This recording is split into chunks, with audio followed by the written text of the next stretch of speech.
Video শুরু করার আগেই সবার কাছে ক্ষমা চেয়ে নিচ্ছি। শরীর প্রচণ্ডই খারাপ, তা আপনারা নিশ্চয়ই আমার গলা শুনে বুঝতে পারছেন। আশা করি আপনারা এর জন্য আমাকে ক্ষমা করে দেবেন।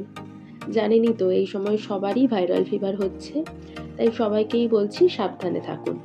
চলুন এবারে তাহলে আজকের ভিডিওটা শুরু করি।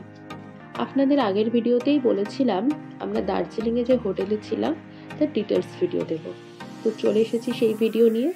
শামিত গ্রুপ অফ হোটেলস প্রথম 1907 সালে শুরু হয়। এই গ্রুপের মোট 28টি হোটেল রয়েছে দার্জিলিং, কালিম্পং, লামাহাটা, গ্যাংটক ইত্যাদি ইত্যাদি জায়গায়। আমাদের দার্জিলিংয়ে হোটেলের নাম Shamit Montana sweets and spa. এটি ম্যাল রোড থেকে প্রায় 400 মিটার মতো দূরে অবস্থিত এবং নিউ জলপাইগুড়ি স্টেশন থেকে পৌঁছতে 3 থেকে 3.5 ঘন্টা মতন সময় লাগে। হোটেলটির proper location 2nd floor of the Brink Mall. Limbugaon দার্জিলিংয়ের যে হেড পোস্ট অফিসটা আছে ঠিক তার অপোজিটে। এদের নিজস্ব বিশাল বড় একটা পার্কিংও আছে, তাই গাড়ি নিয়ে গেলে আপনাদের কোনো সমস্যাই হবে না। চলুন তাহলে এবারে হোটেলের ভেতরটা আপনাদেরকে ঘুরে দেখাই। এক কথায় হোটেলটা দুর্দান্ত। এটি জানেন তো 4 স্টার হোটেল। আপনারা দেখতেই পাচ্ছেন আমাদের হোটেলের একদম নিচেই রয়েছে শপিং মলটি। সেদিন আবার ওখানে কোনো একটি ব্র্যান্ডের শো চলছিল। হোটেলে ঢোকার সাথে সাথেই আমাদেরকে ওয়েলকাম ড্রিঙ্কস দেওয়া হয়। এটি কিন্তু র চা। কেউ আবার ভুলভাল ভেবে বসবেন না, আমরা কিন্তু ওইসব ভুলভাল জিনিস একদমই খাই না। যাই হোক, চলুন রিসেপশনের সমস্ত ফর্মালিটি কমপ্লিট করে এরপরে আমরা রুমের দিকে যাই। লিফটে যেতে যেতে নিচের মলটাও একটু সবাই মিলে দেখছিলাম। বেশ অন্যরকম কিন্তু লাগছিল, বলুন ব্যাপারটা।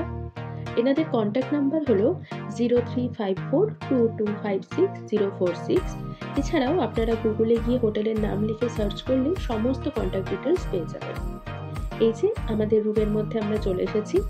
রুমে ঢুকেই প্রথমেই একটা সাইডে বেঞ্চ মতন পড়বে, যার ঠিক নিচেই আমরা জুতো রেখেছিলাম। তার পাশেই রয়েছে বড় সড়ো একটা কাবার্ড। এর মধ্যে কি কি রয়েছে একবার দেখে নিন।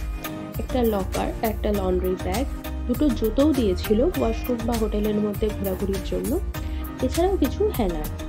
এবারে আমরা ওয়াশরুম দেখতে চলে এসেছি। ভীষণই পরিষ্কার এবং ওয়েল ফার্নিশড। টিভিতে যেমন দেখি না কাচের দরজা দিয়ে আলাদা করে স্নান করার জায়গা থাকে, ঠিক তেমনই এখানেও ছিল। সত্যি বলতে আমরা অনেক জায়গাতেই ঘুরতে গেছি, কিন্তু এই জিনিসটা প্রথমবার সামনে থেকে দেখলাম। ওয়াশরুমের মধ্যে shower gel, shampoo, towel, body lotion, conditioner, face wash, brush, Colgate সমস্তটাই ছিল একদম প্রপার ওয়েতে।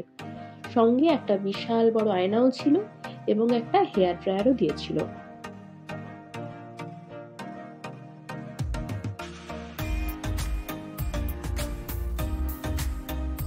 ওয়াশরুম থেকে বেরিয়ে আমরা আবারও রুমের মধ্যে আসি। ওই যে কাভারটা দেখলেন ঠিক তার পাশেই একটা এরকম জায়গা করা আছে, যেখানে চা করার সমস্ত সরঞ্জাম, গ্লাস, জল সব দেওয়া আছে। আবার বেশ কিছু ড্রয়ারও আছে যদি কেউ কিছু রাখতে চায়। ঠিক তার উল্টো দিকে একটা লম্বা মিরারও রয়েছে। এইবারে তো আসল জায়গাটায় যাব, মানে বিছানা। অ্যাকচুয়ালি এই রুমগুলো ছিল ট্রিপল বেডেড। একটা কিং সাইজের বেড আর একটা সিঙ্গেল বেড। ট্রিপল বেডরুমের অরিজিনাল প্রাইস মোটামুটি ওই 4,500 টাকার কাছাকাছি পড়ে। আমরা যখন গেছিলাম তখন মনসুন ডিসকাউন্ট অফার চলছিল, তাই ওই 3200 টাকা করে পড়েছিল। আমাদের টোটাল 3টে রুম লেগেছিল।